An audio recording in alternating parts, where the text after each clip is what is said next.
You're listening to audio from the Decidedly podcast. For more information, find us on Instagram at Decidedly Podcast.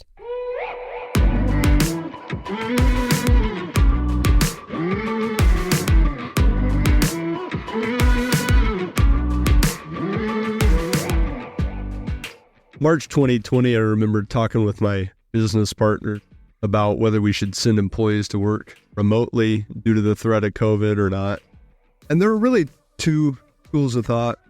One of them was that would be really stupid. There's no reason for us to do that. And the other one was if we don't do it, we're going to, kill everybody because they're all going to get COVID. Well, once we ultimately did it and sent people home, everybody quickly changed their mind. Even the people who were most adamantly opposed to remote work were all of a sudden adamantly in favor of remote work and took the opposite position. We never need to come back to the office. Nobody ever needs to return. We can totally virtually work forever, indefinitely. And I think we were both wrong. The first perspective of nobody can ever work remotely, that's stupid. We need to be in the office. We're spending a bunch of money for the space. That was wrong. And the opposite of we never need to have any type of in-person activity ever, ever, ever, no matter what, I think is a privileged and incorrect perspective. But it's been fascinating to see the observation of my friends who have made decisions about remote work. Some of them have brought all of their employees back in person into the office, and they've been rolling that way for 3 years. Some of them, they've never been remote since. I mean, I have a lot of friends who employ people, some of whom they've never met in person, many of whom they've never met in person. And so I think we're still in the figure it out phase of the appropriate work dynamics. I don't know that we're going to figure it out. Maybe it's a constant evolution of ideas. Maybe it's constantly millions and millions of companies globally experimenting and trying to find that exact correct balance that works for them. But we made a big step on Decidedly in trying to figure it out. We did that by inviting our guest Frank Cottle on the show today. Frank is a timeless futurist with primary expertise on the future of work. He's the founder and CEO of Alliance Virtual Offices, a pioneering company that revolutionizes the way we perceive workspaces, offering innovative virtual office solutions. He's also deeply involved in the AllWork.Space platform, where he shares about the evolving landscape of flexible workspaces and the latest trends in the ever-evolving landscape of work. What Frank's company does is they help innovative businesses scale faster with higher quality flexible workspaces, market-leading tech infrastructure, and professional receptionist support. So he helps companies build their perfect virtual office from a network of 1,400 global locations that they have. It allows people to work flexibly, save money with a recognized business address, and create a global company from day one. So a really transformative work that Frank's company has done in the landscape of work globally. So it's a real treat to be able to talk with him, how he built a business, what he thinks the trends are in commercial real estate and in remote work, what a business leaders need to look out for in the future, how to be a business leader in a remote work environment. Frank has a lot of wisdom. He has a lot of good insights. So stick around. I think you're going to learn something. I'm Sanger Smith, and this is Decidedly.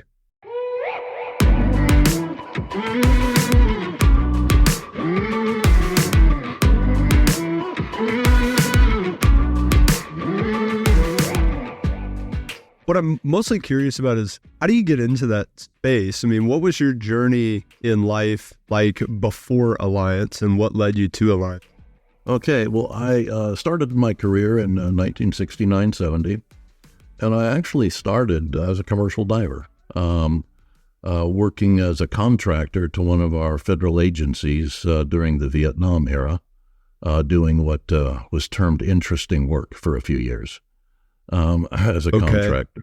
After that, I raced yachts for almost 10 years. Big sailing yachts on a global basis, and built a fairly large yacht brokerage with 5 other guys. And I sold out. I had an epiphany one day. I decided I'd never be an owner as long as I was a broker. And I just couldn't be a broker anymore then. So I decided that I wanted to go into commercial real estate.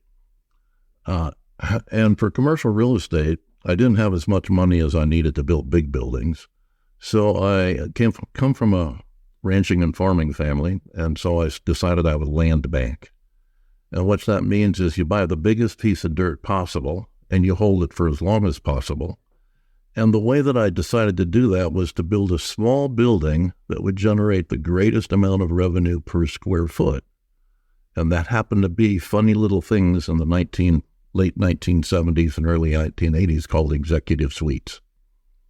So purpose-built buildings across the southwestern United States, California, Arizona, and Texas, in joint venture with Chevron Land, Mobile Land, Trammell Crow, Boston Properties, Irvine Company, etc., on the land. And we built these funny little executive suite buildings. We built a nice portfolio, and I sold that portfolio after I'd learned how to run them. And they were very technology-driven buildings. We had a joint venture with AT&T, with Bell Labs, another joint venture with GTE. We built what were called smart parks and smart buildings back in the early 80s. And we sold that portfolio and then started building conventional executive suites or business centers, what you'd think of as co-working centers today, between 90 and 2000. And where we built 42 buildings, we built, after we sold that portfolio, we built another 195 centers across the United States. We were the largest private operator of what were then called business centers in the world at that time. We sold that portfolio to a private equity firm. And the reason I wanted to, in New York, a company called Frontline Capital, the reason I wanted to sell was I made the decision I wanted to own the customer, but not the facility. Okay. Tell me more about that. Well, we created a model at that time of the travel industry, and I had owned another company in the travel industry. It was a data aggregation reporting company we sold to the Lufthansa Group. And everything was changing at that time, becoming web-driven. And we looked at the travel industry where we had experience. We said, wait a second, Marriott owns the hotel, but Expedia owns the customer. What's up with this model? Okay, because they're the ones directing traffic. Exactly. Yeah. And so I looked at that model and said, well, and it's the same in the flexible workspace industry. If you look at IWG or Regus or Spaces or WeWork by comparison to us today, and that's a good analogy. If Regus wants to get 500 new customers, they have to build a new facility. Yeah. And that's very capital intensive and puts a ton of debt on their balance sheet. And it's very limiting. Where do you build it? You have to find it. You have to build it. You have to fill it. You have to equip it. You have to put all the tenant improvements in it, all the furniture, fixture, and equipment, etc., for 500 clients. Yeah. And I thought, well, I'm directing traffic and I own the client, but not the facility. All I have to do is pay Google or my marketing department about $185 a client to capture the client into my system and then push that over to, on an aggregation split basis, a center. So I have infinite inventory in our model with no capital requirement for expansion, except our marketing costs. So if you look at a modern version of that today, you would say, sounds like Airbnb. Yeah. We started doing that in 2000 and built a global inventory model, and then built the aggregation model, the business model for the industry. And today we service about 180,000 clients across 54 countries. And it's been quite a interesting journey, a lot of fun, just a lot of fun. So when you started, it sounded like you were really just trying to find a way to lessen the cost of holding on to land long term. Initially, yes, land banking. Think about it. We're in Texas. How does a farmer get rich? Well, it's not from growing wheat. Farmer gets rich by having a piece of dirt, by having a piece of land in the path of progress, and he grows wheat until he can sell it to a building property developer, and they build houses on it. And that's when the farmer gets rich. So the same thing is true in commercial officing. If you take a piece of property with an added entitlement, so you take a piece of property on the edge of a large master plan development that's not quite mature yet. The development maybe needs 5 or 7 years before it matures, and you build a small building on that piece of property, though. But you have entitlement to build 8 or 10 times that size of building based on the piece of land. So you've got the rights to build. So that's land banking, if you will. And you use the smaller building to hold the land until the land is valuable enough and mature enough that you can build a mid or a high-rise building on it. So the 42 projects that we played with across our spectrum, there's only 2 of them that even exist today. Every one of them has been scraped, and there's a mid or a high-rise building on the land now. Oh, wow. Okay. Okay, now we didn't do that. We sold it to the guys that did that, to the guys that put the buildings on. But we banked to the land, if you will, so that we could get that extra value out of the project. So that's what started us off, and we decided that the flexible workspace model back in the early 80s when people didn't really understand what it was would ultimately drive the future of work. And if you think about it, companies today, your audience, historically, all companies have needed a good product that attracted customers and capital for expansion. If you had those 2 things and you were smart, you could build a solid company. Today, let's look at the pandemic as an example of a requirement. The one component you have to have today, add today to that customer and capital, is flexibility. If you aren't flexible and don't have the capacity to, in a Darwinian sense, react quickly to the changes in your environment, you won't survive, or at least you won't survive against your competitors that do. And so we've added a flexibility component to the commercial real estate world today through our virtual officing structure, where we can open an office. You can open an office hangar for your company. I'll give you 10 countries, 10 cities in 10 countries in 10 minutes. I can open offices for you. Where you can have clerical, secretarial, administrative support, commercial address utilization, everything you need to run a business in Paris or London, anywhere you want in the world. Yeah. In 10 minutes, and it'll cost you about $75 per office per month. That's it. Because it's a pretty good deal. You're buying absolute utilization on a virtual basis as opposed to the physical space. And we have the inventory model that allows that to happen. So can you explain that again? You're buying the absolute utilization on a vertical basis. Is that what you said? On a virtual basis. Virtual basis. Okay. Think in terms of every major company in the pandemic had to adjust to a remote work model. Yeah. Overall. Well, remote work has been around for decades and decades, but it got a lot of coverage during the pandemic. And all that really means is that somebody is sitting like I am. I'm at my home office, which is down the hill from you. You're in Ridgely, I think, and I'm over in Mira Vista. Yeah. So we're I'm both in just Fort Worth.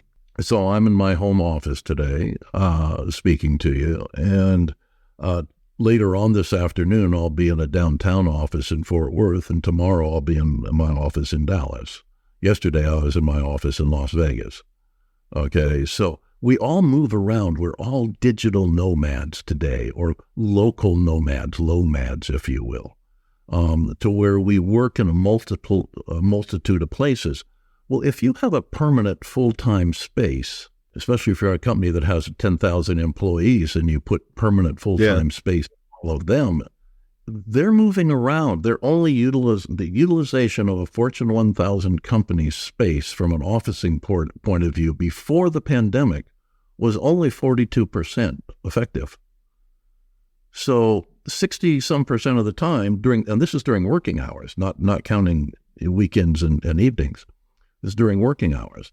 So if you think about the wasted asset going on right now, more and more people are working virtually and setting up the capacity to check in and out of an office space on demand as opposed to physically tying up that space overall. And a good example of that the outcome of that right now is New York City has almost a 50% vacancy factor rolling up in commercial office space because everybody is working. Where does that 50% vacancy in New York City rank as far as all-time down markets in commercial real estate?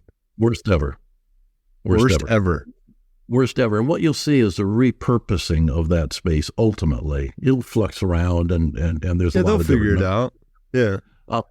Well, you'll see the repurposing of that space, and take New York City as a good example, or London as another good example. These are cities, large cities, that literally import the workers every day through a commuting system. Okay, people come in on the trains, they come in on the subways, they come in on the cars, whenever. You're importing the workers, and at night the workers go home to their residence. And the reason they do that isn't because they don't like New York City; it's because they can't afford it. Yeah. So what will happen ultimately, and we're starting to see this in buildings now, is as a building gets beyond about 20 to 30% vacancy on a commercial basis, 20% even, it's not sustainable. You can't afford to build, you can't afford to hold a building like that.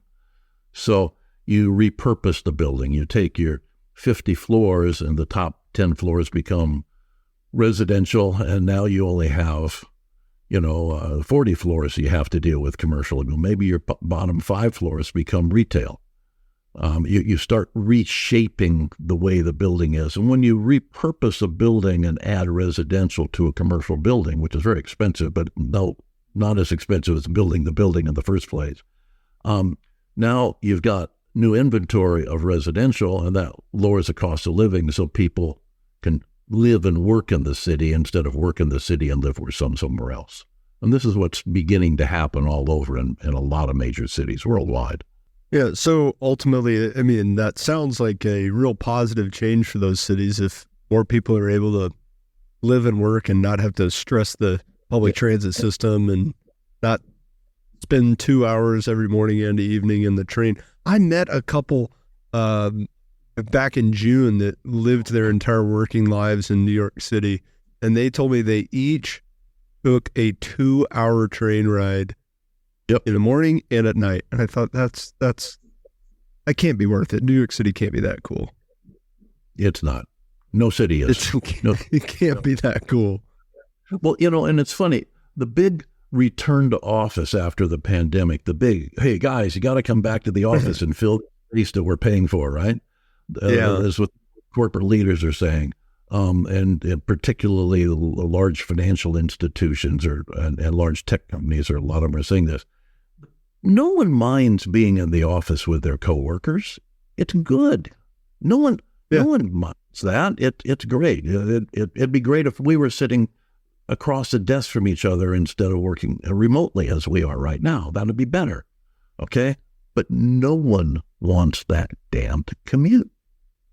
Yeah. And they're willing now that it takes a certain period of time for people to change habits. But we had basically a 18 to 24 month period during the pandemic during which people reset all of their habits. And a lot of people also reset their values. If your dad commuted 2 hours to New York and that's what he said he had to do to support the family, and you live in the same place, that's what you do, well, it becomes a habitual thing. But people change their habits, and they said, no, this isn't worth it to me anymore. And so as we look at technology and what's happening, you've got a combination of people, place, and technology, and that intersection of those three things together is what creates the environment that we work in today. And it doesn't have borders. It doesn't have limitations. It is a lot more flexible, and it ultimately is a lot lower cost model to support. It deals with a lot of environmental issues. Hey, when was our pollution levels in major cities the lowest it's ever been in the last 50 years? During the pandemic. Why? Yeah. There weren't commuters going in and out. It was you could look at heat maps and maps from space looking at cities, and you could look at before, during, and after, and you can just see pollution go down, and now pollution's starting to creep back up. everywhere. Okay, but you can see this period when it was just nil by comparison because of the differences of activity. So if you scope all of that out and think about the future of work and where it should be going, it's not 100% remote. People talk about hybrid officing. That's a little of this, a little of that. There are 3 workplaces: downtown to the central office, your home, and then whatever third workplace, whether it be a co-working center, a virtual office, a coffee shop, a Starbucks. There's this third workplace that has evolved because not everybody's home is suitable for work also. May not have space, may have distractions, any number of things. It felt like remote work was really like a rare thing pre-2020. You know, if I met somebody who said they work from home, I had a lot of questions. Wow, what do you do? How does that work? Do you just sleep in and work whatever you want? What is it? What's going on? It was like this foreign concept. And then everybody, or, at least every white collar employee was working remote all of a sudden, almost overnight in March of 2020. And now people are starting to come back. I think there was a brief period where it felt like the narrative was remote work is going to be the future. Nobody's ever going to go into the office again. Burn those buildings down, turn them into apartment complexes. We don't need it. And there was like a little bit of an overcorrection. And now maybe we're more moderated. But still, some companies have come out and fully rejected remote work, like, Tesla, SpaceX, all the Elon Musk companies have said, hey, no, we're not going to do any remote work at all. Yeah. Elon Musk says that, but he can't hire programmers that he wants to unless he gives them a remote work or what they call, not remote work, but a flexible workplace option. Okay. So, and that was going on before the pandemic too. In 2016-17, the big tech companies realized, hey, we want to get the best programmers. Okay. And we want to move them. The smartest guy happens to be in Texas, where there's a certain cost of living, and we want to move them to Silicon Valley, where the cost of living for housing is 3 times, 4 times the cost in Texas. Is that person going to move their family? No. So if they wanted the best and the brightest, even then, companies were coming up with flexible workplace hiring models. And it was primarily focused around technology and income-earning positions. If you've got a hotshot salesman, do you really care whether they live in Michigan or come into your office every day? Not if they're producing revenue. You do not care. So those 2 sectors seem to lead on. And every major company was creating flexible workplace programs for their HR departments. The pandemic comes along, instead of thinking about it and having 5% of the people or 10% of the people in that category, all of a sudden they had 70% of the people in that category. They didn't have a choice. Now they're figuring out where's the balance between it. And certain positions, creative positions as an example, that where you're working in a team, let's say a marketing team or an advertising team, you work really well around a conference room board doing a lot of spaghetti on the wall sessions that are harder to do remotely. But you don't do those sessions all day long every day, do you?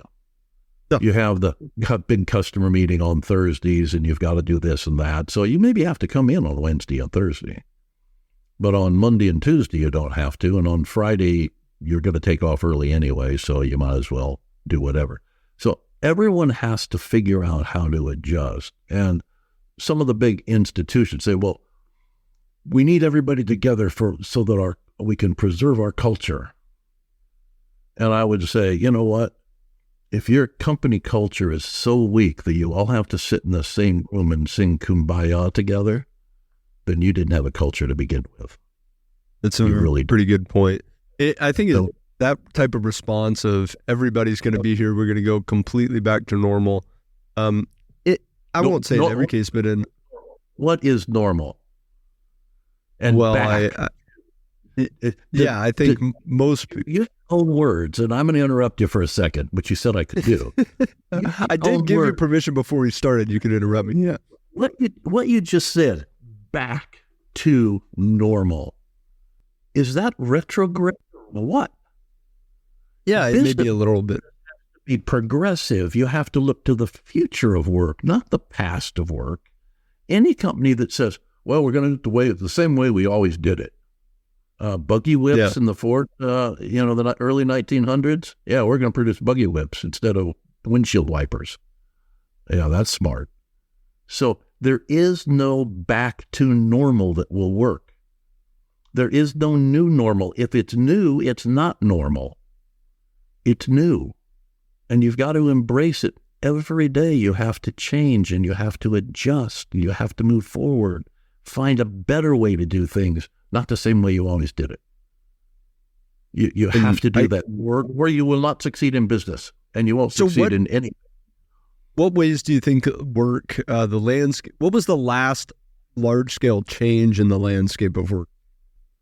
Yeah, culturally, on a generational basis, millennials, 2008. Millennial group, maybe even yourself, starts advancing into business right in the middle of what becomes a recessionary period.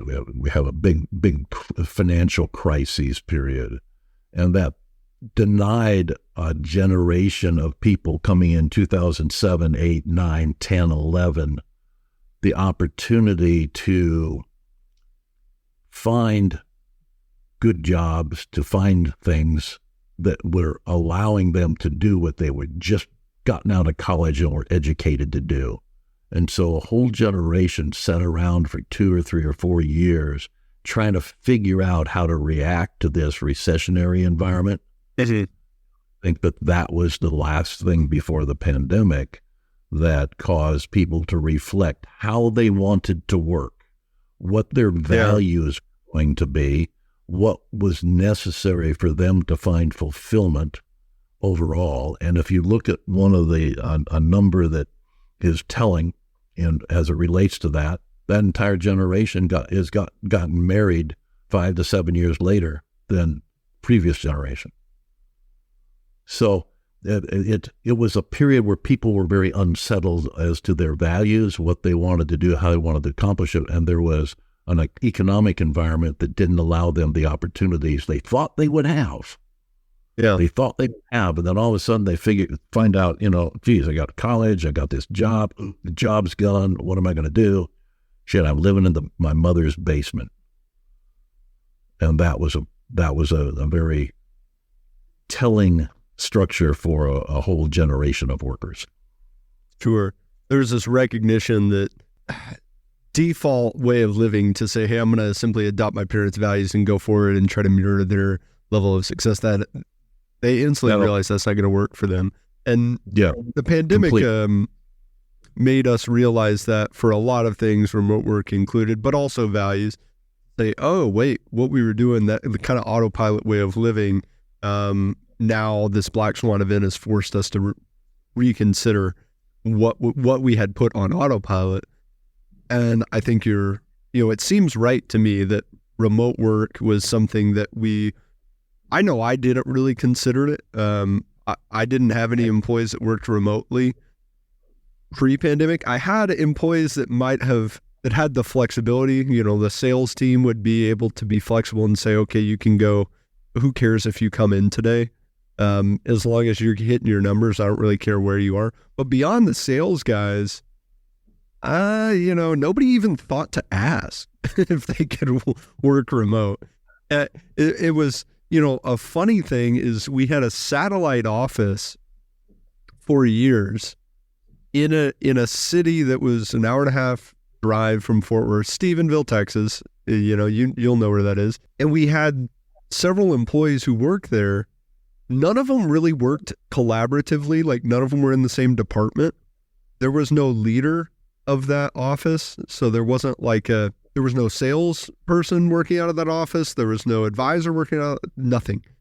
But we just kept going for year after year saying, oh, y'all should all show up to this office and work together. And that was the expectation. None of them asked to work from home, and we never offered. And then 2020 happens, we go, obviously stay at home. Obviously, there's no reason for y'all to go into this physical location as this disjointed group of people who happen to work at the same company. Stay home. And it worked a lot better. Where I grapple as a leader is, we have a fully remote team at Decidedly, but I find a lot of challenges as a leader to connect in the same way that I would be able to if people were in person. And the remote work evangelists, of which I think you're one of the most outspoken leaders, will say, "Oh, but you can overcome that. Like, you're just not doing it right. There's something you're missing. It's an easy fix," and they always have some sort of solution. And I'm willing to accept that there may be solutions to all of these leadership challenges, but I want some recognition that it's a little bit harder. It feels much harder to lead a remote team than to be able to have a boardroom and say, "Hey, we're all sitting here and I can have physical connection." Yeah, I won't say it's harder, but I will say it is different. It absolutely is different, and different is harder until you learn different. Okay. I'll use today. Your team was dealing with one of our marketing people to set up this interview. Yeah. Do you have any idea where that marketing person was? No. Nairobi, Kenya. Oh, okay. Okay. A very talented young lady that we happened to find through a search on Indeed when we were hiring last year. And we thought, you know what? This is the best person we can find. It doesn't matter where she is. It's the best person we can find. Education, background, experience, etc. So we Sure. Okay. My head of marketing globally is in Lexington, Kentucky. I'm in Texas. My corporate offices are in Las Vegas. Our primary service and sales departments are in Monterrey and Mexico. And I've got offices in London, Paris, Amsterdam, Dubai, etc., where we all have people. It doesn't really matter, but you have to manage differently. You can't do the back to normal, the way I used to manage structure and expect it to work. You've got to manage differently. Sure. And part of that management is bringing people together so that they're comfortable working at distance and remotely. And so you do bring people together, but you bring them together for relationship structures so that your office in Ridgelea can work with your office in Stevensville and back and forth with comfort, because you all got together every quarter or twice a year or whatever on a regular basis to do certain things together. Humans are like that. We want to know each other overall. On the other hand, when you're dealing with remote workers, and we're in the virtual officing business, so we like remote work, and it's obviously a boon to our business. Sure. But the reality is that we do like, human beings are gregarious. We like to be around other human beings. So you set up clusters, you set up teams and crews, we call them in our company, that do work together, and you just learn how to do it. And I have 2 or 3 people in our company that I work with almost every day that I have never met. And yet we're very close on a personal level, because just because you're not sitting across the table from somebody doesn't mean you can't have a real conversation. It doesn't mean that you can't talk about the same things you would talk about over a cup of coffee overall. And what we found as we study this is that if I take 2 teams and one meets every day in a boardroom to do something, and I take another team and they meet in the boardroom once a week, and the rest of the time they're working in maybe a small crew together on a third workplace, they'll meet in a coffee shop or a co-working center or something. Maybe they've got a virtual office through us and they're meeting that way. And then other 2 days a week, they're working by themselves. And I give both those teams an objective. The remote team will do it first. They'll do it faster, and they'll do it better. What do you attribute that to? Well, the productivity level, if you and I are in a board meeting, we're both outgoing people. we're at a board meeting and there's 10 people around the table and there's another 8 people, and maybe we're not the leaders. Maybe we're just one of the attendees. We're outgoing. Hey, I'm going to stand up and say, this is my idea. And you're going to say, no, Frank, I don't think that's right. And 6 more people are going to be quiet. Probably 4 of those 6 people are more productive than we are. But we get the attention. The boss sees us. We get the attention. We force it. We're aggressive. We're climbers. We're moving forward. But the actual most productive person is the quiet one sometimes. And so if you let those people and you gauge people on what they actually produce versus how clever they are in a meeting or how well-dressed they show up for the company's image or these sorts of things, but just what they really produce, you'll find that you have an entirely different mix going on inside of your company, and you can become much more productive. So it kind of neutralizes some of the soft skills that allow people to get ahead that don't actually improve the company's bottom line. Oh, just not just the soft skills, but the tall skills. All right. I've not heard this phrase before. The tall skill. Okay. The senior sales, if you look at the senior sales guys, and I'm saying guys because they usually are, most companies, they're over 6 foot tall. Yeah. The sales guys are tall. Okay. The sales guys are tall. Yeah. So certain skills, the tall skills, the handsome skills, the well-dressed skills, the loud skills, these are all skills that people bring to a meeting to promote themselves in some way. Much to do with what they actually accomplish for work.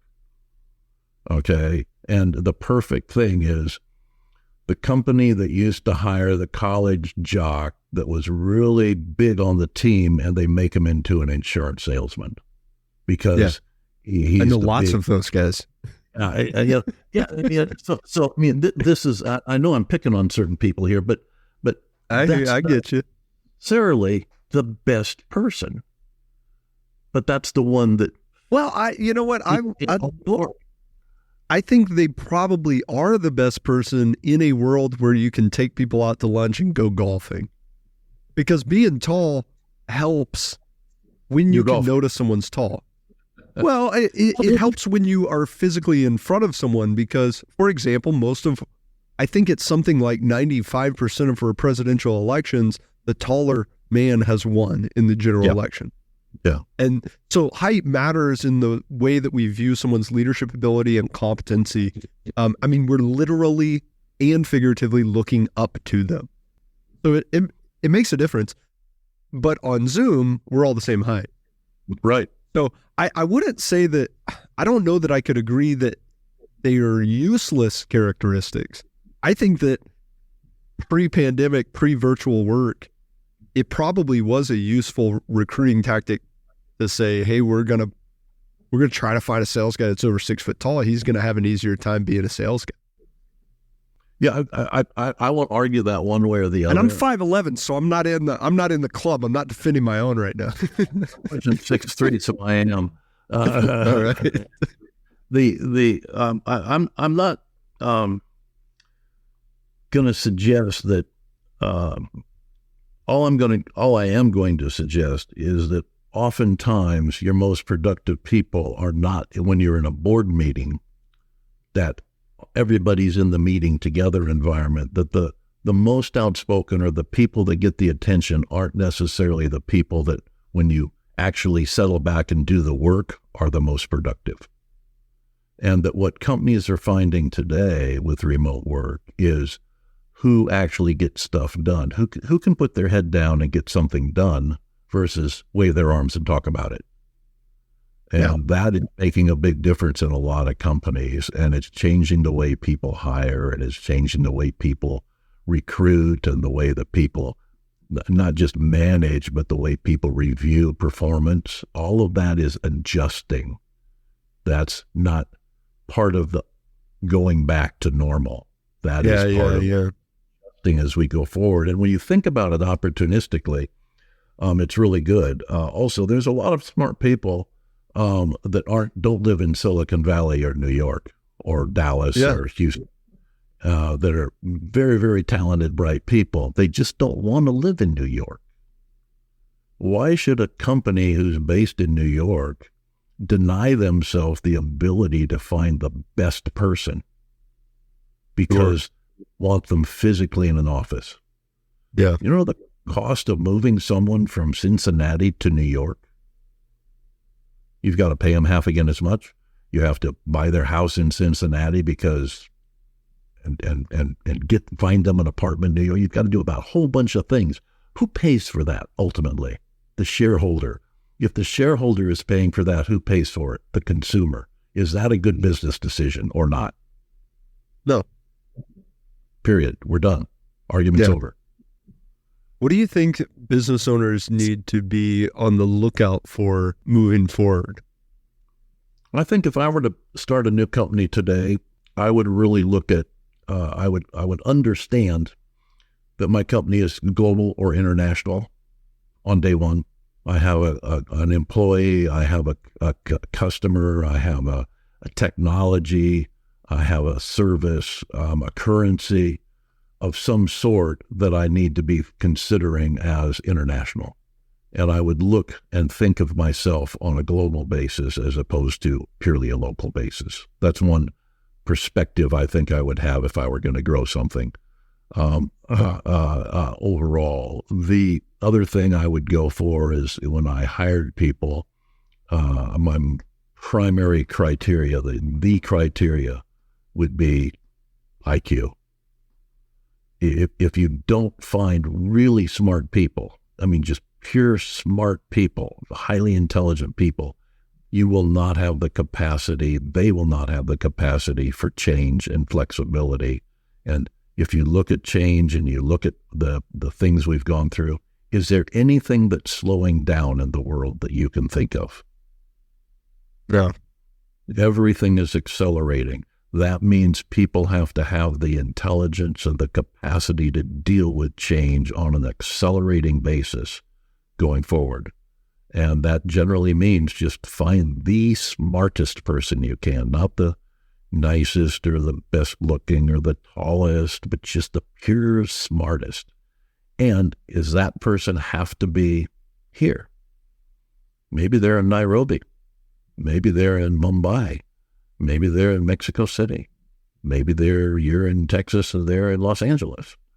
They can be anywhere. And technology has allowed us to work without borders, even though we, in Texas, and certainly borders are a pretty big topic.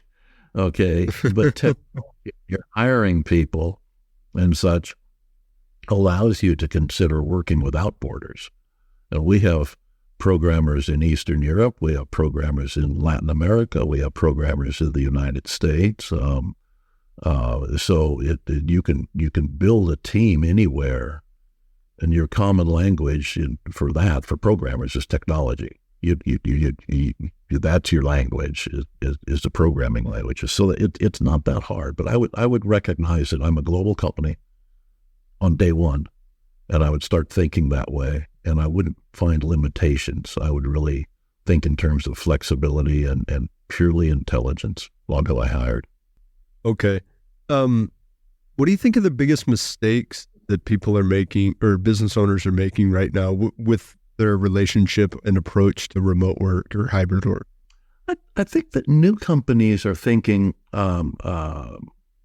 especially companies started by younger people today, are much more attuned to remote work or virtual work or having an employee that's on a hybrid basis as opposed to a full-time basis. We're talking primarily tech, white collars, managed sales. You can't have somebody that's a food server work remotely. That's pretty obvious. And I think today's entrepreneurs, and we look at a lot of, we're an investment company also, and we look at a lot of new startups and see a lot of new startups because they buy our products. And how many of them say, well, I need a dedicated office for 4 people in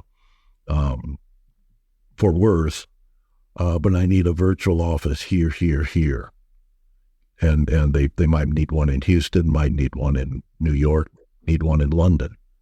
And they are thinking outside of geography. Geography is a constraint limited by transportation, and right now, transportation, getting on an airplane to do business is silly. We're all past that. And I know I had my first video conferencing system in 83, 84. So, I've always been a proponent of using this type of medium as opposed to getting on a plane. That's a waste of time, productivity-wise, and a waste of resources. A lot of companies today are comfortable in this type of environment, in a video environment, not for everything, but for 60, 70, 80% of their work. And it will never be everything. If you think it's everything, try and date somebody on video and get married and have a relationship. Yeah. It's not going to work. But you can start a relationship that way. You just can't fulfill it. Flexibility. I mean, in your thinking, in your hiring, in your products, in your financial structures, that's really what's necessary. And every component of your business that isn't flexible, you're going to have to get rid of if you're going to outperform your competitors. You just have to have the capacity to change as fast as change is required. And if you get stuck, then somebody will be faster, better than you will. Sure. I'm a little bit more convinced now that I've made the correct decision to have a remote team. Can you give me a practical tip on how to be a better leader for a remote team? Like, what's one thing that I should be doing to connect with them better and lead them better? It depends on how remote they are. Is a remote team a half an hour away or 6 time zones Let's say away? everybody's within a 2-hour drive. It comes down to time zones. Okay. We're all in the same time zone. My morning this morning started in the Middle East and will end up in Australia. So I'm covering 18 time zones today. That's a bit. I got to tell you, that's tough. But if you're all in the same time zone, number one, that's a big benefit. And in your company, that makes things much, much easier. Even if you're just in the U.S. time zones, it's much, much easier to manage remotely. And I think that the whole thing is you have to be as real and as authentic when you're talking to someone remotely, as we are, as you would be if you were in person. You have to learn to be absolutely you. Sometimes a little dumb, sometimes a little silly, sometimes a little authoritative. You've got to be the real person you are. And that takes time and understanding and comfort. And it's much more comfortable for the younger generation than it is for the older generation. Our Gen Z generation, it's the first total generation that are native technologists. They grew up with nothing but being surrounded by this technology that we all use today. Everything from social media to video conferencing to, I don't know, I have a lot of young people that work for us. Most of them don't make phone calls even though they have a phone. It's all text, it's all images, it's through social media. I think that's the way they're communicating. So we've got a whole new generation of communication processes coming up. And as a leader, you've got to be capable of managing yourself in those processes just as well as you would manage if everybody was in the same room at the same time. And no, I don't do funny dances on TikTok. Sorry. Yeah. You're not exactly a social media guy, but hey, that's okay. I know you're on LinkedIn, but TikTok, no, that's one where I've had to say, I'm just not gonna. I can't bring myself to do it. It's great. Have you ever watched them though?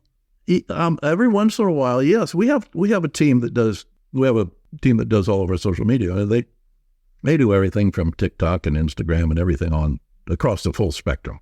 TikTok's the best. It's the best one. I just can't bring myself to go out there and lip sync or dance or whatever. Well, there's a lot of ways to do messaging, and you do different messaging for different audiences and for different potential customer base. And so, we have people that do that and teams that do that. And a lot of it's really fun, honestly. Yeah.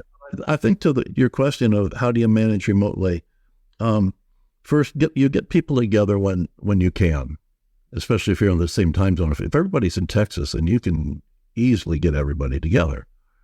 This is, our spread of cities, if you discount El Paso for a second, is about 3.5 hours to the center of Austin and about 5 hours maximum between Dallas and Houston.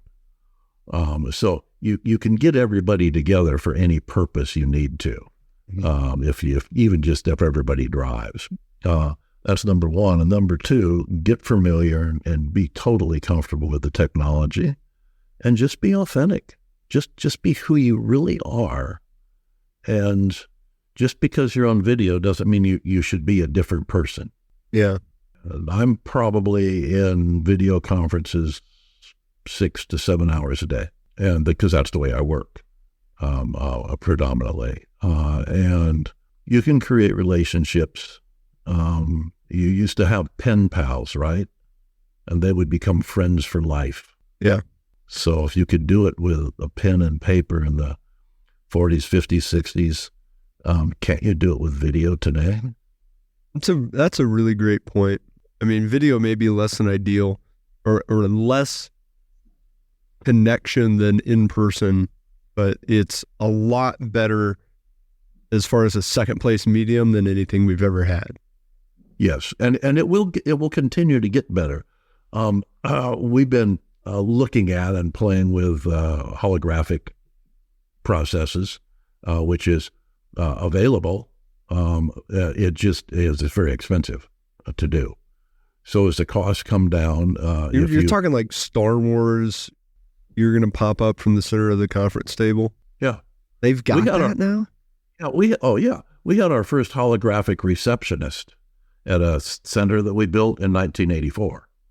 Okay, and it looked like a bad Disney thing that was a receptionist in his box thing that we built. And we had one receptionist handling 3 different buildings. So you can do stuff technologically, and the technology is out there, it just isn't broadly adapted yet. Have you put on a Quest 2 or now Quest 3 headset and worked in the metaverse at all? I have not been, but virtual communities, virtual cities, virtual buildings, etc., where everybody can come into the same structures using technology. Have you seen a politician give a speech as a hologram? Have you seen a rock star? Have you seen somebody bring Beethoven back to life? Yes. This is all technology that exists. It's just not existent for what you and I are doing right now, but it is out there. It'll get there. Yeah. It'll be there soon, to where if you want that boardroom environment, you will be able to create it.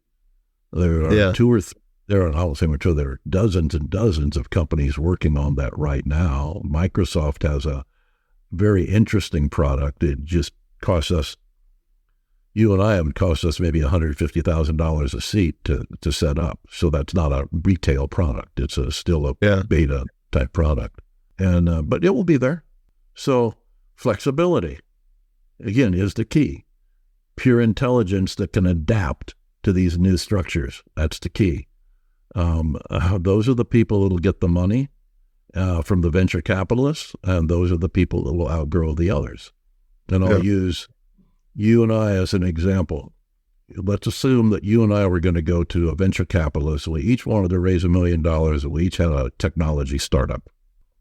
And I go in there, the VC, the first thing the VC is going to ask me, you want $1 million? What are you going to do with the money? Mm-hmm. It's the first thing they're always going to ask you, what are you going to do with the funds?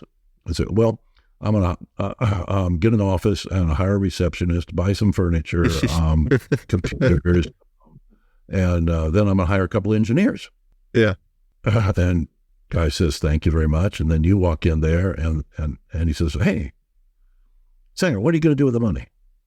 He said, oh, now I'm going to get a virtual office from Frank and hire engineers. Where are you going to hire them? Don't care. Who's going to get the money? Yeah, second guy. Who's going to get it? You're going to get it. I'm not. Yeah. So when we think of flexibility and we think of borders and we think of anything that has to do with structure that's permanent, you are going to die. Real estate, what do we call the person that owns a building? Landlord. Landlord. Like he has a moat around it and he's got his little fiefdom, and you're the serf that's paying him. Yeah. What an anachronistic concept. Yeah. What a silly thing to think of. And think of you and I again. You're the CFO and I'm the CEO, just because I'm older and taller, by the way. And we're walking through our building in the middle of the pandemic. We own a tech company, and it's in New York. And we have 100,000 feet of office space that we're paying $100 a foot per year for. Okay. Mm-hmm. We're walking through that space in the middle of the pandemic. We're looking around, and it's empty. And I'm going, oh, my God, it's empty. And you say, you're the CFO. You say, hey, yeah, but, the company's doing really well. We're making money. We're doing really well on everything. And I look around, but the people aren't here. You say, yeah, but we're doing really well. And then we just smile and look at each other and say, we don't need this anymore. Yeah. So we're going to return that space to the landlord. Okay. Let him worry about that space. We're not going to renew it, not all of it at least, in the next go around. And I'm going to take all the debt that was on my balance sheet for that space, which is about 10 times my annual cost of that space. I've got to put that as debt on my balance sheet. I'm going to convert that debt to shareholder value, and I'm going to borrow some money from the bank then for expansion and carry that debt on my balance sheet instead of debt to the landlord. Yeah. Who's going to outgrow? Is Tesla going to outgrow Microsoft, or Microsoft going to outgrow Tesla? Whichever one does that first is going to outgrow the other. Yeah, that makes sense. If those aren't comparable companies, but if they're comparable companies, whoever sheds the debt from their balance sheet first and flexes faster and greater will have the capital available to them for expansion to beat their competition. Yeah. Having your name on the top of a building is no longer a status symbol. It's now a sign that says balance sheet debt. Fair enough. Thank you for coming on here, Frank, and sharing your wisdom. Before you go, we've talked about what business leaders can do, what companies can do, what startups can do in the future. What, if anything, can real estate developers do? Because the situation sounds pretty bleak for those guys. Not really. They just have to change their leasing model. And this is going on all over the place. A big percentage of property companies that own space, when that space goes vacant, they're turning into flexible workspace. They're instead of having 10-year leases, they're having 6 months to 12-month service agreements. So they're hiring flexible workspace operators or joint venturing with flexible workspace operators to come in and run 1 or 2 floors. And if you have a good floor in your building and you normally get X, if it's run as flex workspace because of the shared services structure, you can usually get 2 to 2.5 times X. So you can make up for the revenue by changing your business model, and a lot of property companies are. JLL is massive at this. CBRE is massive at this. In Advisen and their own flexible workspace divisions, Trammell Crow has one. Hines has one. Everybody is migrating, repurposing their space to this different model, and that works. Thanks again for being here. Where can people connect with you and the work that you're doing on social? There's 2 places. First, for our own virtual officing company, AllianceVirtualOffices.com is one for people interested in that. But if people are just interested in the future of work and flexibility in the workplace, they can go to AllWork.Space, AllWork.Space, which is a digital media company that we have. And we have our social media reach this year will be over 1 billion. So it's big publication and a lot of quality content, followed by a lot of C-level folks from the global Fortune 1000. I mean, it is these. Well, we own the future of work as a trademark, so that tells you, that we've been there a while. But those are two good sites to follow. If you're interested in content on Alliance Virtual, you don't need a virtual office, but you're interested in content, officing theories, etc., drop down to the blog section. You'll find a ton of content there. Perfect. Thanks so much. My biggest takeaway in talking with Frank is that the conversation that we had about going back to normal, when he kind of called me out on the comment, let's go back to normal. There is no reason that we would want to go back to what we've done in the past, and whatever is new in the future cannot possibly be normal.